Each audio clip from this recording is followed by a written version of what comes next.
it is the Nigerian government that dragged Kanu to court. In fact, his current trial came as a result of an abduction from Kenya. He was kidnapped from Kenya, flown to Nigeria under some of the most secretive circumstances. Nobody can still tell you how he got to Nigeria today. They put a hood over his head and brought him to court. That I don't understand to mean that let's go to court. If that's let's go to court, I don't think that's what I understand to mean by let's go to court.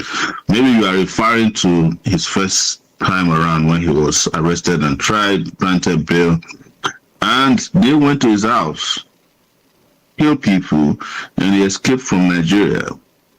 And they went outside of Nigeria to bring him back. I don't know how that would mean let's go to court.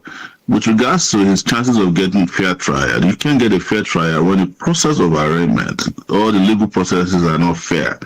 In fact, the trial was going to be impossible under normal circumstances if somebody is extraordinarily renditioned from another country that is kidnapped. There's no basis for trial. Before you can bring somebody before trial, there's a process for getting them to come. And it includes that the country from where, in case you go outside of the country, there was a record that the person was arrested and extradited to Nigeria. This one is called extraordinary rendition. I don't understand where this impression came from that he submitted to trial and hope that he will win. How can somebody go to Nigeria court and hope that he will win when everything is arrayed against you? Okay, I think I'm very certain that at a point IPOB said, let's go and trash out all of this in court. Now, my question is this. What you are trying to do, in all honesty, you want to see a Nigerian like you get freedom, especially when a court has also said that you have no locus standi to try him and all of that. But my position is this. My question is, if you understand how politics plays out in Nigeria, don't you think that the march to AsoRock will be some kind of confrontation, like I asked before, against the establishment? And how do you think that they will react to all of this? We have made it very clear that this is a peaceful march. Okay. Do they see it as confrontation? Of course, that's always how they react to every effort by Nigerians or citizens of Nigeria to solve their problem using legitimate, legal, and non-violent methods. As a matter of fact, in Nigeria's history, it is people who use violence that get the most result. But this is not what we're interested in. We're not going to change strategy because they can't think. So nothing, in my view, is going to stop us. Nothing, in my view, is tantamount to confrontation. We have made it public that this is what we're going to do. We're inviting people from across the country, possibly across the world, to engage in this match. And I'm sure they understand. That, and it was established that, some persons in Nigeria also of the opinion that a protest, though, is legalized, but they are trying to make sure that it will not be infiltrated by some elements whom we don't really know. We saw that happen during the 1st August to August 10, hashtag End Bad Governance protest. People were being arrested and all that. Do you think that protests that happen, we have the Abuja 11 incarceration and all that. Do you think Nigerians are going to come out at this point in time to support you and other persons whom you've called upon to say, let's march for this man's release? Remember that the federal government also take him to court for treason, plans to upturn the government. You don't have to worry about what their reaction will be. I think our focus should be what we plan to do on that day.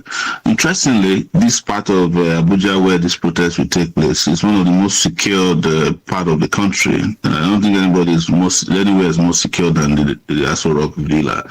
So the security of the city or the protesters is a duty of those in government.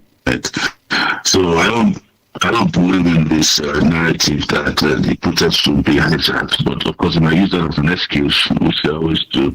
You know what? And they know those of us who are protesting. I recently protested at the police headquarters, in Abuja, leading retired policemen and some kind of, serving policemen, and nothing happened. So if they want to frame the narrative as something that will be hijacked, we'll just tell them, just do your job, which is to ensure that the area is secure. There's a protest. They understand the meaning of protest.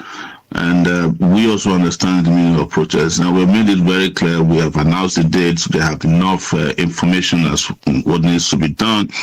We have also invited state governors, members of the National Assembly, who themselves have personal security from the state anyway. So I don't think the narrative should be distracted by security at this point. I think we should focus on the main issues. Reach out to the state, the police. I'm talking about, them giving you personnel for such move to happen. Like we before, know that is also one of the requirements for protest.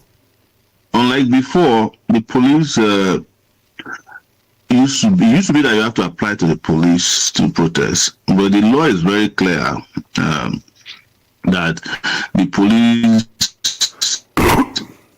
only need to be aware of the protest to take proactive action. So I'm sure, just as we are speaking, the police has already notified itself, or has been notified publicly, that there will be a protest on that day. I can guarantee you, I know the police very well, I know the DSS. I'm sure all of them are already aware. I'm sure they're planning, and that's good news. Now, wouldn't this be seen as preempting the court, since this particular case is already in court, like my colleague rightly asked earlier? Now, you're going on to say want to protest his release, want Nnamdi Kanu to be released and all that. Isn't that a way, or maybe be perceived as preempting the court? And, we know what's legal or implication of that particular move. I think this is going to help decongest the court of Nigeria. This is one of the cases that the courts needed not have on their calendar or on their course list. As you can imagine, each time Nnamdi Kanu is taken to court, the DSS have to seal up everywhere. They have to do everything they can to ensure that there's no movement of persons. We hear that they used to spend over 500 million naira per day just to take Kanu to court and back to his place of illegal and unwarranted detention. So this is going to help decongest our courts. The courts need to focus on more serious cases and not cases that have no business being in court in the first place. Interesting, you talked about decongesting our courts, and some people are also concerned about decongesting our prisons. And yes, talking about, my colleague mentioned the Abuja 11. Their issue came up very recently.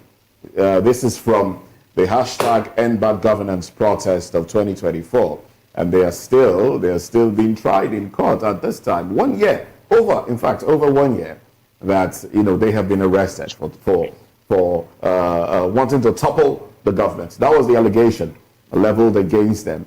I know you have your ears to the ground, and you know that some Nigerians are beginning to feel